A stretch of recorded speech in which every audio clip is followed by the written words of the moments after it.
is Irene Koka and I cordially welcome you to my podcast, Neue Musikzeitung. I have studied classical singing and I sing lots of contemporary and experimental music and I do performance and all of that. And it's a great mixture of classical singing and avant-garde singing. If you would like to know more about me, please look at my website www.irenekorke.de. I cordially welcome you to subscribe to my monthly newsletter. And in this podcast, I talk about themes all around contemporary and new music. I share with you behind the scenes insider knowledge, and I bring you human beings out of this great music world closer. I'm cooperating with the NMZ, Neue Musikzeitung, a very important German-speaking music paper. You can actually have it in print and in online digital. In today's episode, I talked to the composer Lars Skoglund. And I really enjoyed this talk with Lars Soklund from Oslo. And let's dive now into this interview with Lars. Hello and good morning, Lars Skoglund, and welcome into my podcast today. Thank you very much. I would like to know first, how did you find your way into this new and experimental music? I started playing guitar when I was 9 years old. I was before that already as a child. I can remember I think I was maybe 6. We had a tape recorder at home. I would cassette recorder. I was taping music from the radio through the air, listening to whatever was on the radio, and I liked rock music very much. I wanted to play drums, and but then I got a chance to learn the guitar at 9, and quite quickly was interested in hard rock, especially, and guitar solos. Even if I only had an acoustic guitar at that time, but it's and the hard rock music sort of led to even more noisy interest for more noisy expressions.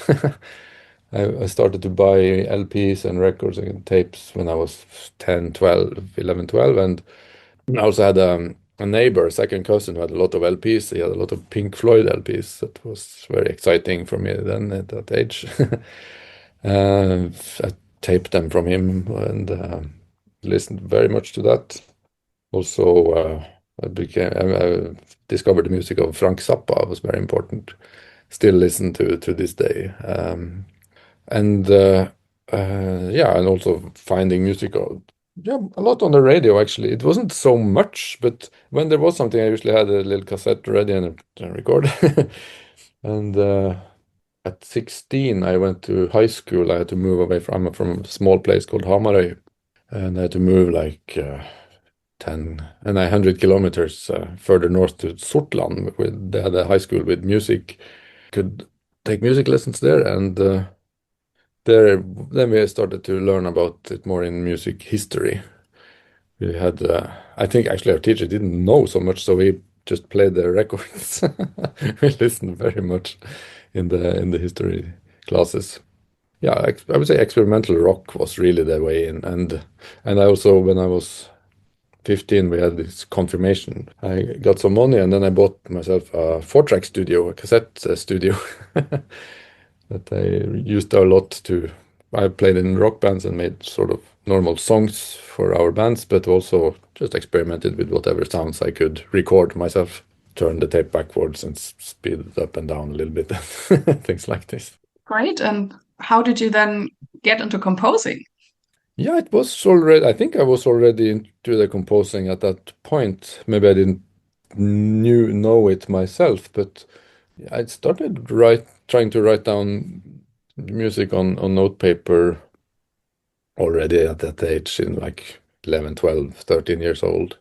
I remember I bought a score, actually. I bought a score in, I think I was 14 or 15. It was that transcription of Tubular Bells by Mike Oldfield, which I also bought on LP the same day. And I wasn't maybe super fan of the music, but it was very nice to see it written down, and just it was very inspiring just to sort of see this link. And then when I bought this studio I talked about, and started making little pieces there, and later it came on the market, software and computer programs you could then use to write notes and have them played back. I think I was 18 maybe first time I tried this, 19 years old. And that was super exciting, of course. But already then I was also a bit disappointed by the sound quality. I thought real instruments sound much nicer than these keyboards. Yeah, but I think I had dreams about becoming a composer from at least from teenage age on. And I remember first time I really had a strong experience of classical, or let's say orchestral music, was Stravinsky. We heard Petrushka and Les Acre in music history, and I thought that was incredible music. I really loved it.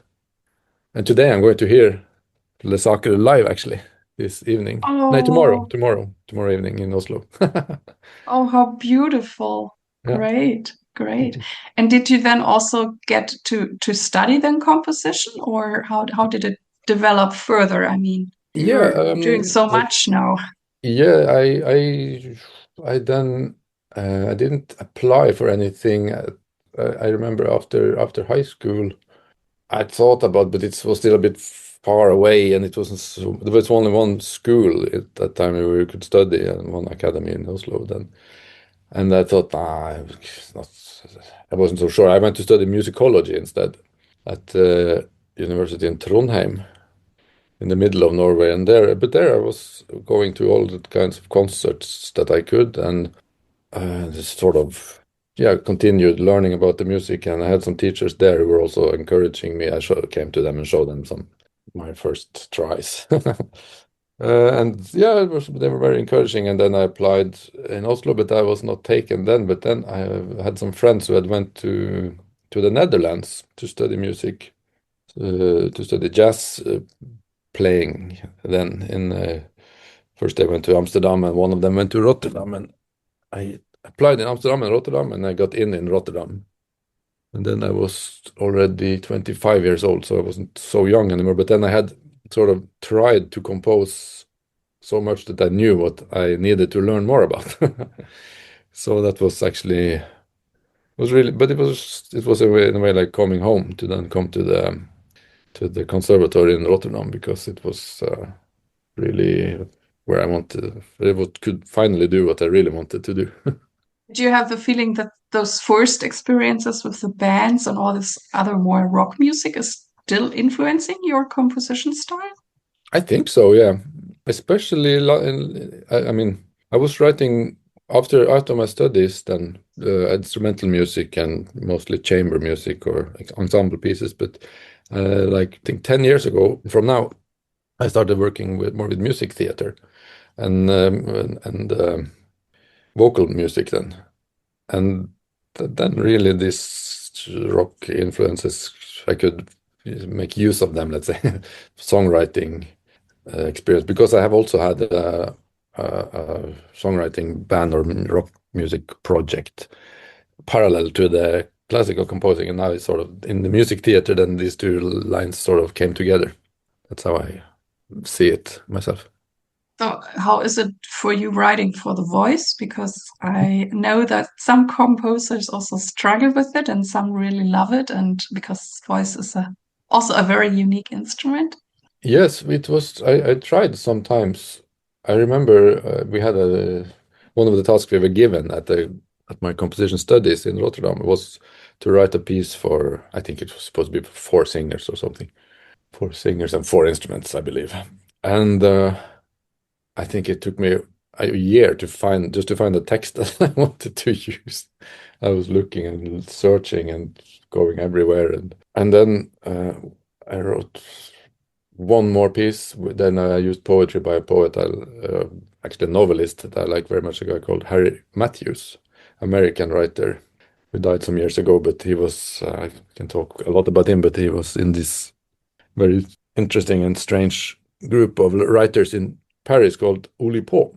And I got permission to use some of his haiku poems, but that was the only times I wrote anything for voice, actually, because I was never really asked, and I didn't suggest it myself either.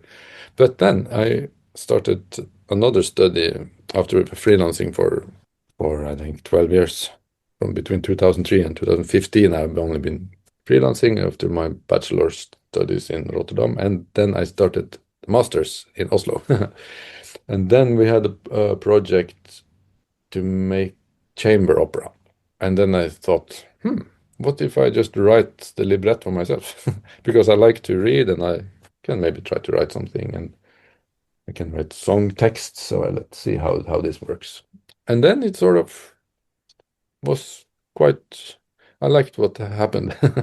I wanted to do more of that. And yeah, so my way into the vocal music is actually through my own words.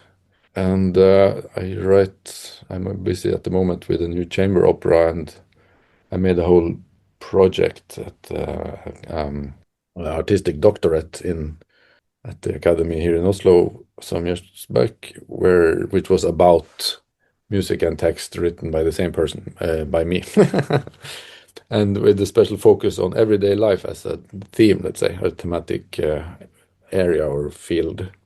So yeah, and then that has influenced the sound of what I do in a specific way by using everyday language, like say normal, yeah, how people talk really.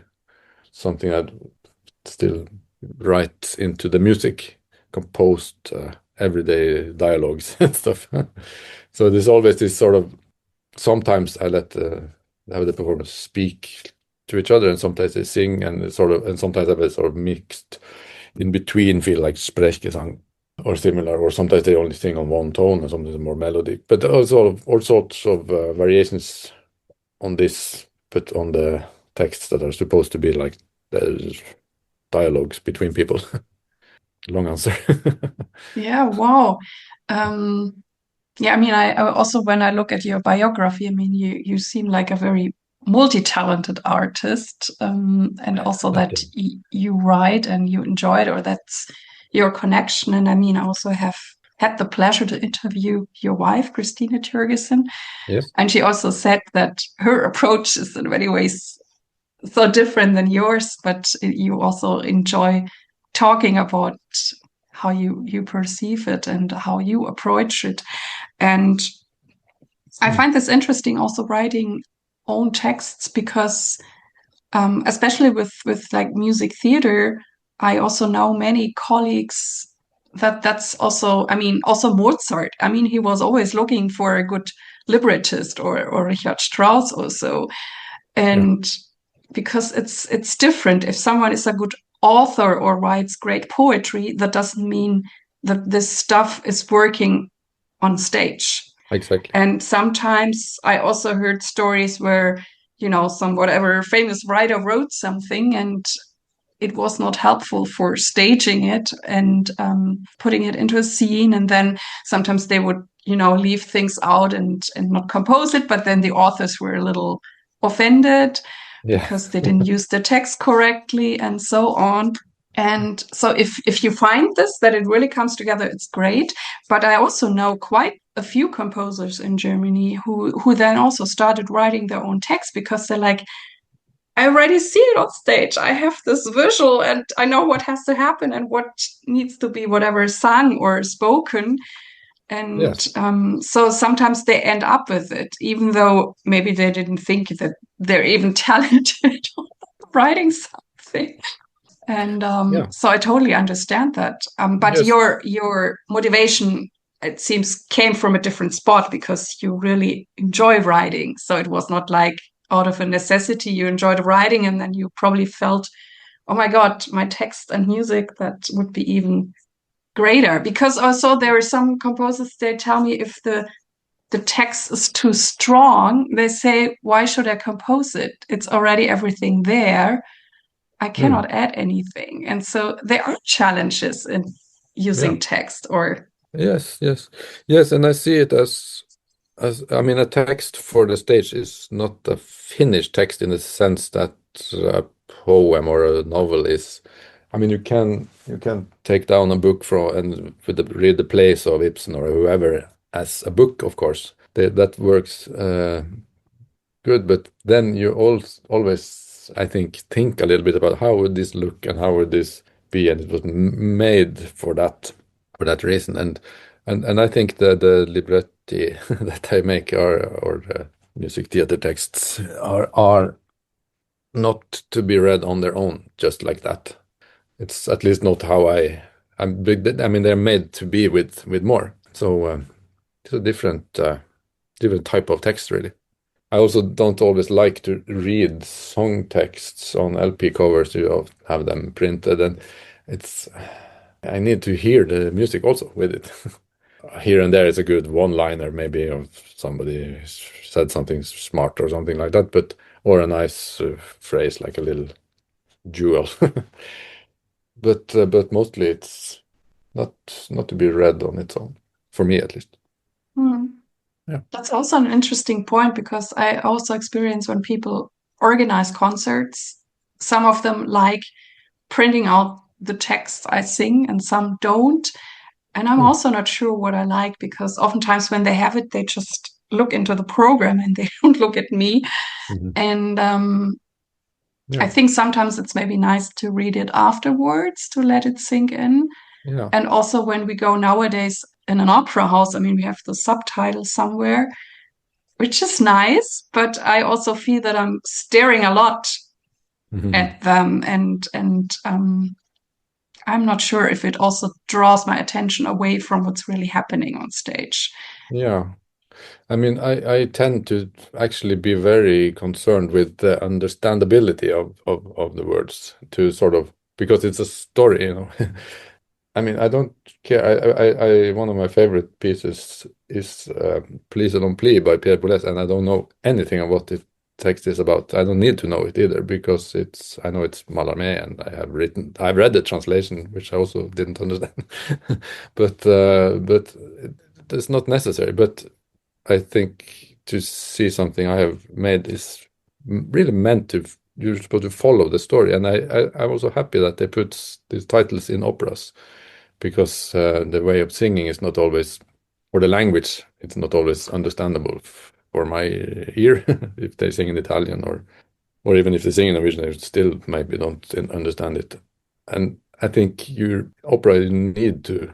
Not everybody needs. No, some people just like to listen to their voices and to be in the spectacle, and you still get the emotional impact of it, I think. But I feel bad if somebody tell me I didn't hear what they said. The best compliment I had was two old ladies who came to me. We understood everything. And yes, Oh.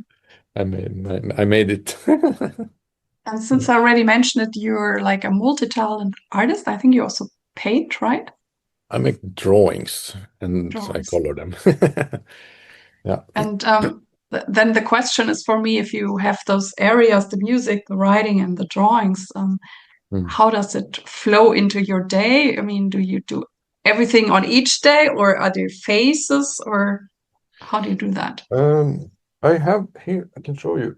Take always with me. I have a little book here called One Sketch a Day, which is like a visual diary. Your listeners will not see this now, but when I don't make a drawing, take a photo with my mobile phone. And this is a drawing I made with my eyes closed. Something from a concert, touring abroad. Here's an animal I saw in the botanical garden. So, but I try to do this every day, have a little dings booms in this book. And Cool. that's all I can manage with the drawing. Then the writing and the composing, that's my work, so I have to do it. But I see it nowadays as work, so I go to work to to do these things. When you write, it's already part of the composing, or are there other situations you just write text without music? Not at the moment, no. I have done it a bit before in the past, but if I nowadays I only write for my project. But I'm in the middle of a big project now. I'm making a new chamber opera of 1 hour, I think. So all my efforts go into that for what words are concerned. I'm looking for a place to perform it now and partners and stuff. So having meetings about this at the moment, and I also apply for money financing. But I also write instrumental music is not part of the opera. I'm working on a piece for viola and live electronics. A good friend of mine, Hanna Skjelbred, commissioned a piece. She's a violist. I also I'm trying to organize to release a record of my instrumental music. I'm in contact with an ensemble called Ensemble Ernst Sinfonietta here in Oslo, and they have said yes, and I have a record company who wants to release it, and I have now years of compositions to choose from, and I also write a new piece for this record, I think. At least that's the plan. So Oh, great things coming up. yeah. Yeah, it's What are going the well. qualities you most appreciate in the performers you work with? I really like when they're just enthusiastic and engaged in what they do. It's the best. Yeah, I mean, for the music theater project, I select people that I know can sing in a way I like, and to pronounce the text, and that just have nice voices. I've worked with some super nice people. And since you also have been around, I mean, you already mentioned the Netherlands, and before we started talking, I can let the people know that you speak very nicely German because you studied in Graz. Thank you. I And didn't study in Graz, but I just lived there for 2 years because I had a well, yeah, it's a beautiful city. I've yeah. sang there last year at the Elevate Festival. Ah, good. Mm. Um, so I'm also curious, how do you perceive then the Norwegian music scene or contemporary music scene compared to the other scenes you were able to meet? I think the scene in Norway right now is very, very strong. It's so much going on. I cannot go to all the concerts I would have liked to because there are so many of them, especially here in Oslo where I live. It's really, I think we will think of it this as a golden age when we look back. It's a lot going on with new music and also with improvised music and free jazz, and it's also scenes that I follow and have even played a little bit on myself with some electronic synthesizer experiments. And yeah, it's just a good place and a good time to be at the moment, I have to say. That's great. Yeah. Yeah. And how do you approach time management, or are you very structured, or are you a more flowy person? How do you Mm. get everything done you need to do? Yeah, I try not to take on too many tasks. I've learned that in the past to not say yes to everything. And nowadays, yeah, it's not a bad thing, but I'm not asked very much, and that's quite okay because I have started initiating my own projects, which I never did before. I was always asked, and then now it's more in my own hands. And that's good. And I'm in the very lucky position to have a work scholarship from the state cultural arts council. They have been very generous to me and given me a 3 year. I'm in the third of those 3 years. So what happens next year, I have to. I don't really know what will happen then, but yeah, I'm just feel extremely lucky and privileged actually. So, did the scholarship you're on or this state thing help you to initiate your projects because you could more do what maybe still was, I don't know, living in your heart and needed to get out? Yes, I mean it helps me to focus a lot on my projects. I don't need to go around and do other work. So yeah, it has really been a good help. But time Like, management is oh, still a challenge because you need to keep going and to the fact that the project often is very way far into the future, then you need to sort of make little small goals on the way there to have meetings and workshops and to make sure that you progress. Tends to happen that I work very, very much on the last time before the deadline finally comes. So I try to be better in starting early. So that's a challenge still after all this time. Yeah, I mean, for me as a singer, usually also things come to me, and I also have something in Düsseldorf. I organize myself, and the city gives me some money. Yeah. That is fun too. But the only time I was maybe in a situation like you was during COVID, because we had some scholarships for musicians, and there you could just, I mean, you should do something musical, but you could do what you wanted. And so then I also looked what were the things I always wanted to do, and then I just did, and that was great in a way. And Wow. yeah, Yeah, that was great. I remember first time. I mean, we have this option, a possibility in Norway to apply for they have it now has the status of a doctorate, artistic research projects that are usually 3 years. This is not the work scholarship I talked about. It's something I did before that. And there it is in a way like an artistic scholarship, but at the same time you also are supposed to be a research in sort of academic way. That means you write, produce reflection about what you do so that you can explain your methods, or I mean whatever you want to focus on, and at the same time have create artistic work. And I remember first time I applied for that, I was suddenly faced with the question, okay, if you can do anything you like for 3 years, what will you do then? And I was like, oh, because before that I only been thinking about single pieces, like composition for 5 instruments. Yeah, great. Oh, but now it's more, you have to think a bit bigger. And I didn't get it the first times I applied, but still, just writing down all these sort of dream projects was very helpful for making smaller projects again in the coming years, because then I became aware of what I was interested in really and be able to communicate this in words. and So it's a let's good get thing back to the about. question. You started out. Are you more structured or flowy, or do you do things other than music? I don't know, walking around that keeps Yeah. you balanced. Yeah, I cannot have too much structure because then I feel a bit claustrophobic, and then I tend to just break the rules I have all set for myself to sort of sneak out a bit and go for a walk. Or then it's nice to have like draw to be able to make drawings actually, because that's quickly made and you have a result very easily. I mean, if I write work now on my opera, then can write 5 sentences, but I don't know where in the big piece they will be, and I will take a long time before I can hear them, or I don't know what sort. So it's nice to have these little options to make fast work. And I also do I make recordings in my home studio here and my workplace. And actually 2 years ago I released digitally an album of electroacoustic music. And that is also something I like to do quite spontaneously, just record some things with my synthesizers or with whatever sounds, concrete sounds, and then build it together, and it can have this sort of ongoing backlog of unfinished projects.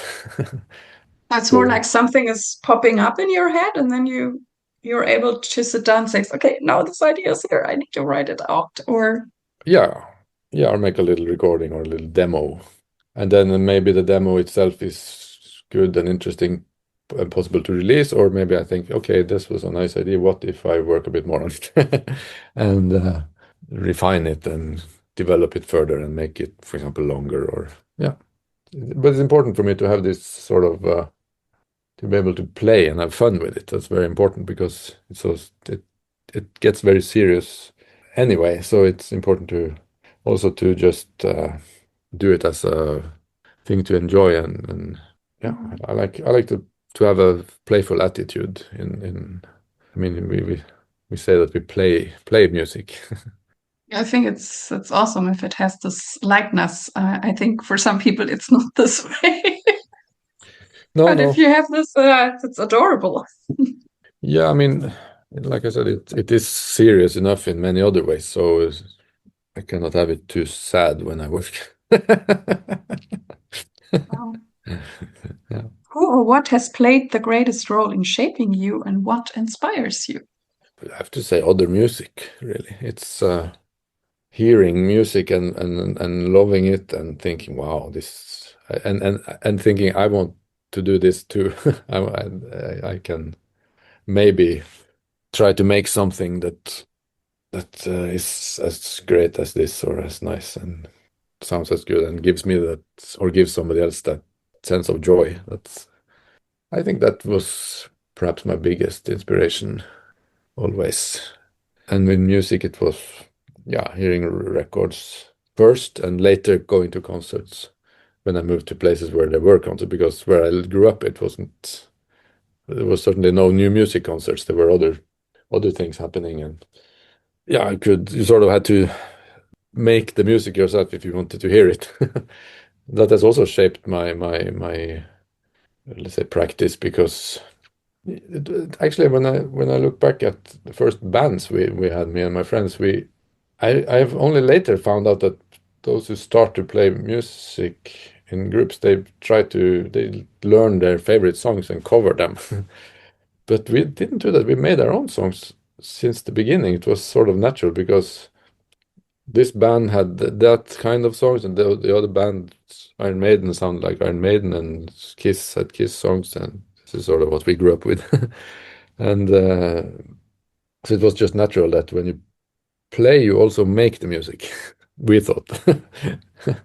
And to sort of just create the culture, and we even made concerts that were, of course, very small and low key, but it was people came and heard it, and there was a little note in the newspaper and local newspapers, and Yeah. It sounds like water that always finds its way. And I also grew up in a very small village close to Nuremberg. And it was obvious very early that I liked singing and I was singing quite well.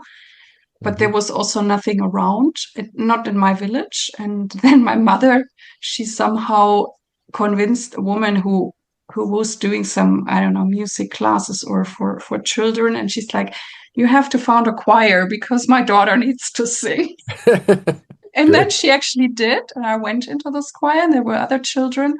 But the thing was then, I think it took a few months and then I kind of outgrew this choir. So I think the choir then still existed, but my mother then looked for a different place for me. And then she found a very good and very, they were very high quality and doing professional stuff in Nuremberg. Okay. And that was then also, they practiced the rehearsals were in the opera house. Wow. And that was then when the opera house needed children for the children parts and whatever, Carmen, Turandot, La Boheme, and so on. Mm-hmm. They would get them from us. So then I was like 11 and I was standing on the opera stage of Nuremberg. Wow. So that turned out very well. But when you just mentioned it, it's like crazy how my mother found those things then for me. And also when I studied then in the United States after Munich, but I did my bachelor and my master's in North America, and it was a very, very expensive studies. And I got a little scholarship, then my parents gave a little, and the rest I had to get somehow together, which now looking back, I always think it was a big wonder in my life. And then it was also kind of an advantage that I was in this little village, because then I gave a concert every time I was home in the summer in a church, and no admission. They could give what they wanted. And then later on, we realized that was the smartest move I could, because there were people like doctors and pharmacists. They would ever give me like big sums, because they found it so exciting that I'm studying in the US. And that's maybe then the advantage of this smaller village, because they were so proud. Oh my God, she's studying music in the United States. Yeah, that's true. It works like that. It can work like that. And so I guess where someone wants to do something, somehow you find the way. Yeah. I saw one of your questions was what does success mean for you? And I when people ask me this, I like to quote Neil Young. He says, "Success is to continue." It's that's the most important, to not to just not give up and not stop, but just keep doing what it is. That's also yeah. The other question you had was which tip to give to young artists. I think it's in a way it's difficult to give a general rule because what one person needs to hear it can be bad for the other one. But I think talent is not so important. It's important is not to give up, and to also it's at least if you want to do composing, it's good if you actually like doing it every day. Like yeah, if you enjoy the writing process. To enjoy the work and to also, of course, have an eye towards the result that you're aiming at, but that usually people are smart enough to understand anyway. So yeah, Yeah. that's my thoughts about this. And what does it mean for you to be true to yourself or authentic in this music business? And how do you keep true to yourself? Yeah, I've been so lucky that I could actually make a living of work that I think is quite personal. And I understood that quite early that I need to just be free and make what makes me enthusiastic, to have my own, let's say, curiosity on board, and to be able to go where that takes me, because otherwise it doesn't get any interesting. So the good thing about dealing with contemporary art is that you are supposed to be yourself and be free, at least more or less. I think I have not had any experiences with curators who are interfering with what is being made. That's we also don't have very big audiences, but I wouldn't trade that with the freedom that I can feel, because it's a necessity, really. Is this also the freedom that drives you forward? The freedom is the room that I'm in. It's a necessity, but I don't know if it's a driving force. I'm not sure, but it just has to be there. It's like air that I breathe. I Is haven't there thought a of it that driving way. force? Yeah, I mean, there is, because I have also had periods where I've had felt less of that driving force, and then not always know what to do. And I think it's sort of what I talked about before, is to have a kind of a vision of a work or a sound, a kind of reality you want to hear or see or experience, to sort of, and it's stronger than just liking it. It's really a sense of something that is necessary, and but this isn't always, that wish or that desire isn't always there, and then it can be quite hard to, at least for someone like me, to actually get something done, or I use very long time in crossing out and starting again from scratch and searching and not really finding. That's the more difficult side of it, and you never know when it gets difficult, or when things are just, when you're sort of finding what you're looking for. It also has to do with technique and knowing what you're doing, and but also it's also very exciting to not know everything what you do. That's also why I like to do things that I don't really know so well, because then you also discover as you go along. Could be that I wanted to, or that I needed to start writing or using my own words in the composing, because I needed new challenges. That I've thought about that sometimes. Yeah, you already answered my last question that I usually ask last, but What is it? I came up with another question. I'm kind of curious. Maybe it's a little personal, but maybe it's interesting for our listeners. Because I mean, you are married to a composer. How is life with another composer? Yeah, that's very interesting. It's right now, it's happening very much with her.